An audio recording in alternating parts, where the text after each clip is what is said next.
ನೋಡು, ನಾಳೆ ನನ್ ಬರ್ಡೇ ಇದೆ, ನಂಗೆ ಗೋಲ್ಡ್ ಇಷ್ಟ ಅಂತ ಗೊತ್ತು ತಾನೆ, ನನ್ ಗೋಲ್ಡ್ ಗಿಫ್ಟೇ ಬೇಕು. ನಾಳೆ ನಮ್ಮ ಹುಡುಗಿ ಬರ್ತಡೇ ಇದೆ ಅಮ್ಮ, ಅವಳು ಗೋಲ್ಡ್ ಗಿಫ್ಟೇ ಬೇಕಂತೆ. ನನ್ನ ಹತ್ರ ಅಷ್ಟೊಂದು ದುಡ್ಡು ಎಲ್ಲಮ್ಮ ಇದೆ. ಓ ಹೌದಾ, ಒಂದ್ ಕೆಲ್ಸ ಮಾಡು, ನನ್ ಕಬೋರ್ಡ್ ಅಲ್ಲಿ ಒಂದ್ ಬ್ಯಾಗ್ ಇದೆ, ತಗೊಂಡೋಗಿ ಅವಳು ಕೊಡು. ಏನ್ ಗೋಲ್ಡ್ ಗಿಫ್ಟ್ ತರ್ತೀಯ ಅಂತ ಅನ್ಕೊಂಡ್ರೆ ಇದೇನು ಬ್ಯಾಗ್ ತಂದಿದ್ಯಾ? ತಗೋ ಇದನ್ನ. ಇದೇನು ನಿಮ್ಮ ಮಮ್ಮಿದು ಹಳೆ ಸಾರಿ ತಂದಿದ್ಯಾ? ನಾನ್ ಕೇಳಿದ್ ಗೋಲ್ಡ್.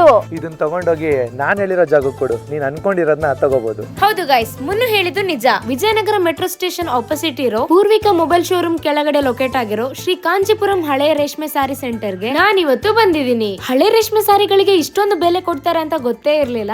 ನಾನ್ ಬಂದು ಮುನ್ನು ಕೊಟ್ಟಿರೋ ಹಳೆ ರೇಷ್ಮೆ ಸಾರಿಗಳನ್ನ ಕೊಟ್ಟೆ. ಎಲ್ಲಾ ಸಾರಿಗಳನ್ನ ನೋಡಿ ಚೆಕ್ ಮಾಡಿ ಹೇಳ್ತೀನಿ ಅಂದ್ರು. ಹಳೆ ರೇಷ್ಮೆ ಸಾರಿಗಳನ್ನ ರಬ್ ಮಾಡಿ ನೋಡಿದಾಗ ವೈಟ್ ಕಲರ್ ಬಂದ್ರೆ ಅದಕ್ಕೆ ತುಂಬಾನೇ ಬೆಲೆ ಸಿಗುತ್ತೆ. ನಾನ್ ತಂದಿರೋ ಈ ಸಾರಿ ವೈಟ್ ಲೈನ್ ಬಂತು, ಹಾಗೆ ಇದು ಪ್ಯೂರ್ ಜರಿ ಇರೋದ್ರಿಂದ ಈ ಒಂದು ಸಾರಿಗೆನೆ 92,000 ಸಿಕ್ತು. ನಿಮ್ಮ ಹಳೆ ರೇಷ್ಮೆ ಸಾರಿ ರೆಡ್ ಲೈನ್ ಬಂದ್ರೆ ಮಾರ್ಕೆಟ್ ಅಲ್ಲಿ ಇದನ್ನು ಯಾರು ತಗೊಳ್ಳಲ್ಲ, ಬಟ್ ಇವರು ಒಂದು ಸಾರಿಗೆ 500 ತರ ಕೊಡ್ತಾರೆ. ಹಾಗೇನಾದ್ರೂ ಮಿಕ್ಸ್ ಕಲರ್ ಬಂದ್ರೆ 7,000 ಇಂದ 35,000 ವರೆಗೂ ಬೆಲೆ ಸಿಗುತ್ತೆ. ನಾನ್ ತಂದಿರೋ ಎಲ್ಲ ಸಾರಿಗಳಿಗೆ ನನಗೆ ಸ್ಪಾಟ್ ಅಲ್ಲೇ 1,23,000 ಕೊಟ್ರು. ಹಳೆ ರೇಷ್ಮೆ ಸಾರಿಗಳಿಗೆ ಇಷ್ಟೊಂದು ದುಡ್ಡು ಸಿಕ್ತಲ್ವಾ ಅನ್ನೋ ಖುಷಿಯಲ್ಲಿ ಹೋಗ್ತಾ ಇದ್ದೆ. 1 ಗ್ರಾಮ್ ಗೋಲ್ಡ್ ಬ್ಯಾಂಗಲ್ ನ ಕೊಟ್ರು, ಅಷ್ಟೇ ಅಲ್ಲ ಸಿಲ್ವರ್ ಕಾಯಿನ್ ಕೂಡ ಕೊಟ್ರು, ಅದ್ರ ಜೊತೆಗೆ ಔಟ್ ಆಫ್ ಫೇರ್ ಕೂಡ ಕೊಟ್ರು. ಮಾರ್ಕೆಟ್ ಅಲ್ಲಿ ಯಾರು ಕೊಡದೇ ಇರೋಷ್ಟು ಹಳೆ ರೇಷ್ಮೆ ಸಾರಿಗಳಿಗೆ ಒಳ್ಳೆ ಬೆಲೆನ ಕೊಟ್ಟು ಅದ್ರ ಜೊತೆಗೆ ಗಿಫ್ಟ್ ಕೂಡ ಕೊಡ್ತಿದ್ದಾರೆ. ಬೇರೆ ಎಲ್ಲೂ ನಿಮ್ಮ ಹಳೆ ರೇಷ್ಮೆ ಸಾರಿಗಳನ್ನ ಕೊಟ್ಟು ಮೋಸ ಹೋಗ್ಬೇಡಿ. ಡಿಸ್ಪ್ಲೇ ಮೇಲೆ ಕಾಣ್ತಿರೋ ಕಾಂಟ್ಯಾಕ್ಟ್ ನಂಬರ್ಗೆ ಕಾಂಟ್ಯಾಕ್ಟ್ ಮಾಡಿ.